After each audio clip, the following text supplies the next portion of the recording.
everybody, it's Ash. Welcome back to my channel.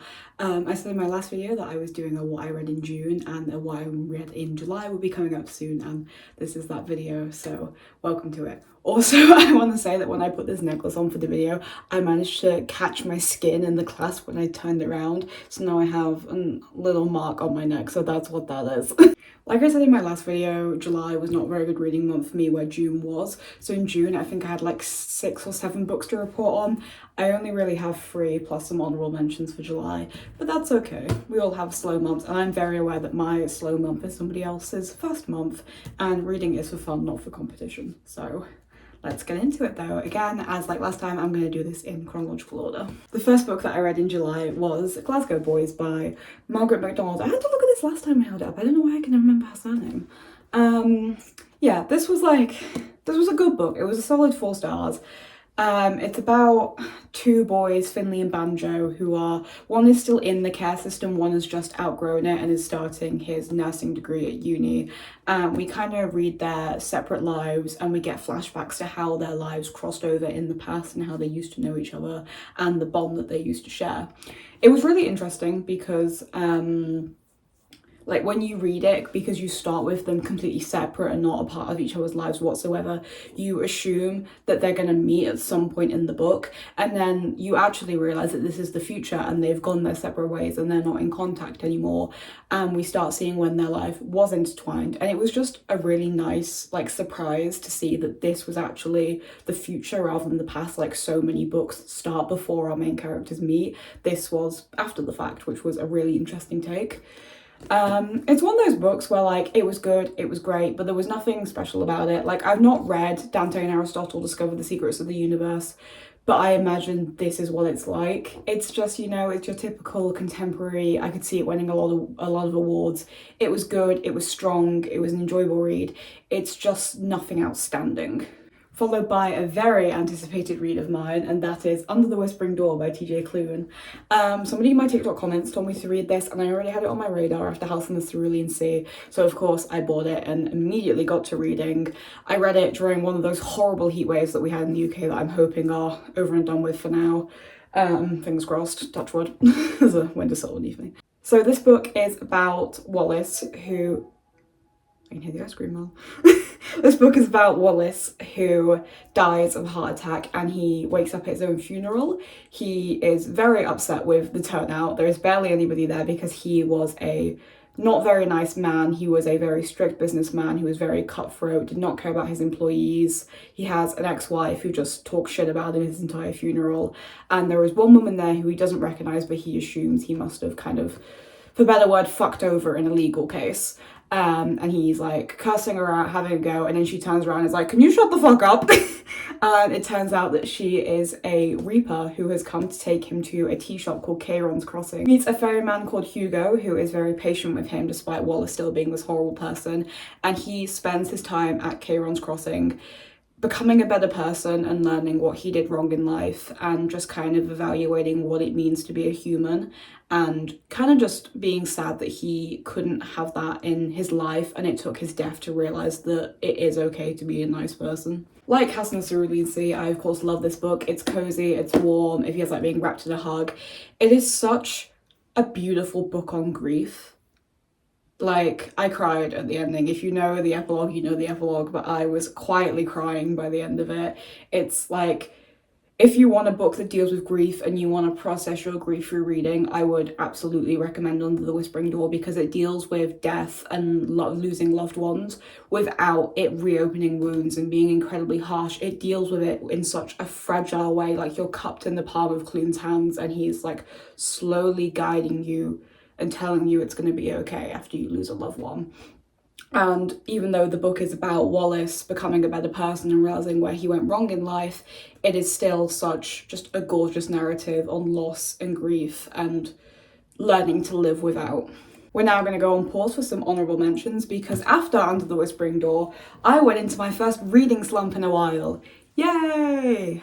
was not fun. So these are 3 books that I read, like a couple chapters of each, but they weren't what I needed to get through this slump, so I put them aside and tried something else. That is not to say in any way, shape or form that these are bad books. They just weren't what I needed at the time, and I intend to go back to every single one of them in the future when I'm in the mood to read them. So we're going to rapid fire these a little bit. I have Aristotle and Dante Discover the Secrets of the Universe. I mentioned it, I think it's because I'd read Glasgow Boys. I was like, maybe I should give that a chance. It's good, it just wasn't what I needed at the time. Kablam! We have Don't Let the Forest In by CJ Drews. I really want to read this. It starts really good. I have high hopes. Wasn't what I needed at the time. Kablam! And then Nightshade by Orson Woods. This is the one I think I got the furthest in, and I was enjoying it, but like something ticked and I couldn't finish it anymore, but I was enjoying it. I will go back to it. Look how pretty the sprayed edges were. Kablam! And of course the honourable mention, the honourable mentions in all of these videos, the Vampire Lestat. I explain this more in my June video, so if you want like a full analysis of that, go watch this. But to make a long story short, I'm just kind of taking my time with this and I'm reading it alongside other books, so it's taking me a while to get through it because it's huge. But honourable mention, Vampire Lestat. Gentle Kablam, because it has a bookmark in it. And that's... sorry. And that leads us to our final book in July, and that was Once Upon a Broken Heart by Stephanie Garber. Okay. This is about Evangeline Fox, who is a orphaned girl who lives in Valenda in the Meridian Empire, a fictional land. She is heartbroken when the boy she is seeing is to be engaged to her stepsister and has gone behind her back and courted her instead. Absolutely stricken with heartbreak, she locates and tracks down the Prince of Hearts and prays in his church to help her win the love of her life back and heal her broken heart. However, Jax, the Prince of Hearts, is incredibly mischievous, and for this he wants in exchange free kisses whenever he wants, and they're not for him, they're for whoever he wants her to kiss. That's the caveat. And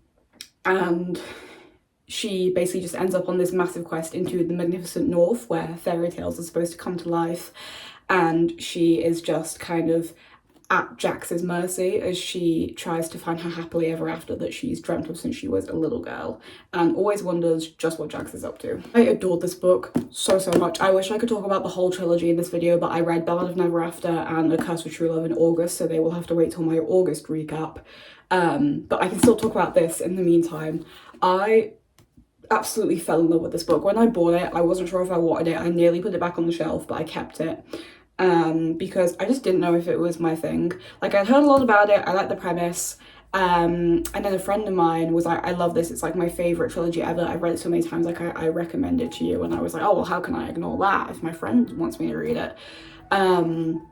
So I picked it up and I'm trying to think of my thoughts. I love this book because it's just everything that you want in a fantasy book. Like, I tried explaining the plot of it to a friend and I worried that I sounded really like cliche and basic and like every fairy tale ever, but that's the point. That's what makes it such a good book. There's curses and princes and fates and magical lands and wishes and dreams, and that is what makes it such a highly acclaimed series, because it's like an epic fairy tale for the new age. It is everything that I love about fantasy and everything that I grew up loving about fantasy.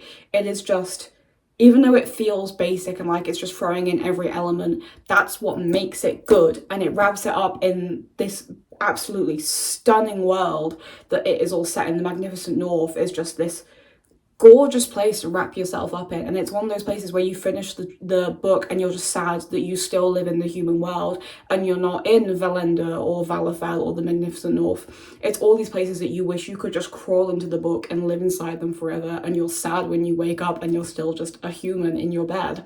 It's like, oh, it was definitely such a good book. My two favourites of the year, it's probably a tie between Under the Whispering Door and Once Upon a Broken Heart. I loved both of them equally. I had to pick one for my 2025 book bracket and I chose Under the Whispering Door, but it literally, I may as well have eeny, meeny, miny, moed it, because they are both as good as each other in my eyes. I would reread both of them, I would recommend both of them, and I'm recommending them to you. There you go. That was everything that I read in July, and even though it's literally like August 8th, I think maybe, I'm already excited to do my August recap because I'm already on my third book and I already want to talk about all three of them. And I'm going to Wales, so I'm going to read a lot in Wales on holiday with some friends. So I am very excited to give you a what I read in August at the end of this month. But in the meantime, videos on this page, what's coming, what's going to happen, who knows, who cares? What's coming up on this video? We are going to have a packing for Wales video because I'm going to Wales with friends. Did I mention that already? I definitely did. We're then going to have a Wales vlog because it wouldn't be a trip without a vlog on my channel. My friends love them. I love making them. It's great. There will then be a what I read in August. And then I am going to Greece at some point, so there'll probably be in the later end of August a pack with me for Greece and a Greece vlog when I go. But that's a family holiday, so the vlog might not be as like lengthy or interesting because like having a camera out around my friends is different to having it out around my parents. So yeah. Anyway, lots of stuff coming. I'm gonna have a great next month and I will see you all soon with more books, more vlogs and more memories. Bye bye. That leads us to my final book of June. I need to stop showing you the covers. It's July! Videos on this page, what's coming, what's gonna happen, who knows, who cares? We have no troubles here. Who has come to take him to a tea shop called Charon's Crossing, where he will meet Wallace, who is a ferryman. No, not Wallace. Who, oh my god, what's his name? Hugo! I can't believe I forgot Hugo's name. Okay. He meets a fine at the time. Kablam! I hit Floppy Dog in the house.